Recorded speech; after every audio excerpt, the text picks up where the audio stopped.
happening in Africa, especially in Burkina Faso with this guy Traoré. People are talking about him like he's some kind of hero, but let me tell you, he's pushing his country down a very dangerous path. Very dangerous. He kicked out France, he's cozying up to Russia, maybe even China, and he says it's about sovereignty. But what I see is a man making deals that could turn Burkina Faso into a playground for America's enemies. We can't ignore that. The United States has invested billions of dollars into Africa over decades, trying to bring stability, security, and opportunity. And now you've got a leader who thinks he can throw it all away with one speech. They call it independence. I call it reckless. People are cheering for him because he talks tough, but talking tough doesn't build jobs, it doesn't create security, and it doesn't... Mr. Donald Trump, former President of the United States, you have spoken of me as reckless, as dangerous, as a young man who does not understand the world. You say I am pushing Burkina Faso toward Russia, toward China, toward isolation. You say America has invested billions in Africa, and that without America, without NATO, without the so-called leadership of the West, Africa cannot survive. But let me ask you this. If America has invested billions in Africa, why are our people still poor? Why are our farmers still struggling to feed their children? Why do our young men and women risk their lives crossing deserts and oceans, searching for dignity outside their own land? If billions have truly come, then those billions have not been for Africa. They have been for corporations, for military contractors, for foreign interests. They have not fed the African child. They have not built the African school. They have not healed the African patient. They have not liberated the African mind.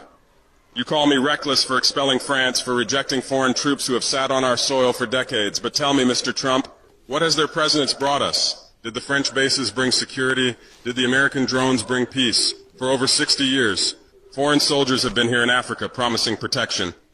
And yet terrorism has grown, insecurity has spread, lives have been destroyed. If this is your version of stability, then we do not want it. You say America first means keeping the world safe. But safe for whom? Safe for the corporations that drain our gold, our uranium, our oil? Safe for the armies that walk through our countries without visas, without passports, immune to our laws? Safe for the powerful in Washington while the powerless in Ouagadougou suffer? That is not safety, Mr. Trump. That is domination disguised as partnership. Let us speak truth. You accuse me of being close to Russia. You accuse me of looking to China.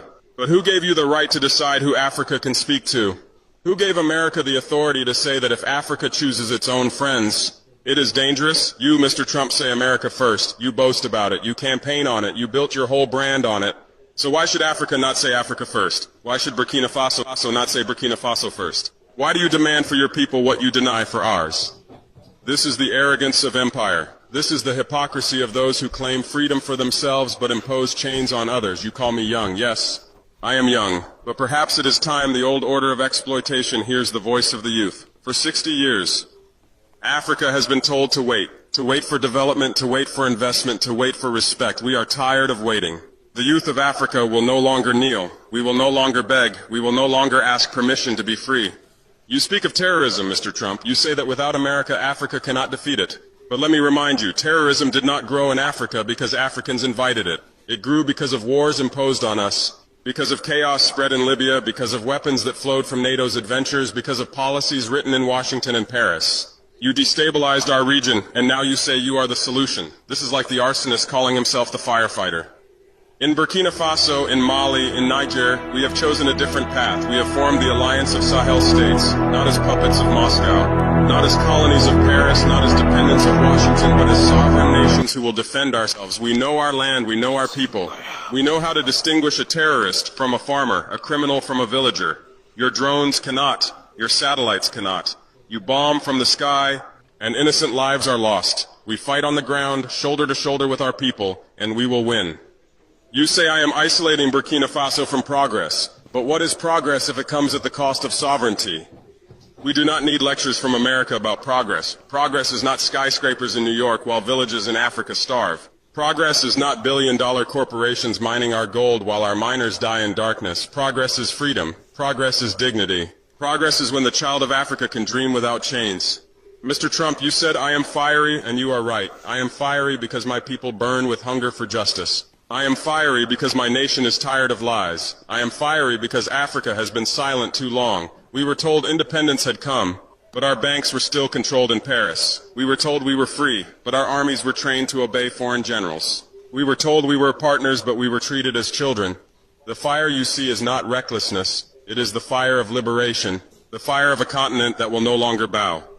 You say America will not stand by while chaos spreads, but I tell you this, America has stood by while Africa bled. America has stood by while dictators were armed, while resources were stolen, while children died of preventable diseases, and worse. America has not only stood by, America has profited. So do not speak to me of chaos, Mr. Trump. Speak to me of justice. Speak to me of equality. Speak to me of respect. We are not against America. We are against domination. We are not against the West. We are against exploitation. We are not against cooperation. We are against dependency. We are not against friendship. We are against slavery in all its forms. Mr. Trump, you said without America, Africa cannot stand. But look at Burkina Faso today. France has left. NATO has gone. And yet we still stand. The sky did not fall. The earth did not collapse. In fact, we are stronger than before. Because for the first time in decades, we stand on our own feet. And to you, Mr. Trump, let me say this directly. You may speak of America first, but we will live Africa first. You may claim to make America great again, but we will make Africa free again. You may call me reckless, but history will call me courageous. And history, not propaganda, will judge us both. So hear me well. The age of domination is over. The age of African sovereignty has begun. We will not kneel. We will not beg. We will not bow. We will fight. We will rise. We will win, because we are the children of this land, and this land is ours. Africa first, forever.